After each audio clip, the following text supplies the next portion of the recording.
আমি আপনাদের সামনে আজকে আসলাম নতুন আরেকটা ভিডিও নিয়ে।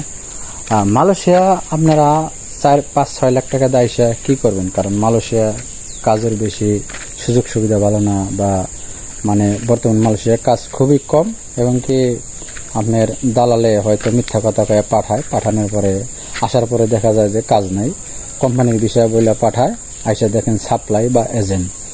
যাই হোক, আপনারা মালয়েশিয়া না এসে আপনাদেরকে অনুরোধ করি আপনারা অন্য কোনো রাষ্ট্রে যান, অন্য কোনো দেশে যান, ভালো হবে ইনশাআল্লাহ, আলহামদুলিল্লাহ। তবে মালয়েশিয়া বর্তমান পরিস্থিতি ভালো না, পরবর্তীতে কি হইবে এটা পরের খবর পরে। এখন বর্তমানে যে পরিস্থিতি, আপনার কাজের কোনো সেই রকম নাই, কোনো কামকাজ বেশি ভালো সুযোগ সুবিধা নাই। আপনার কাজ না থাকলে বসেরা কিভাবে আমাদের কাজ দেব, বা কিভাবে ওভারটাইম দেব, কেমনি বেতন দেব।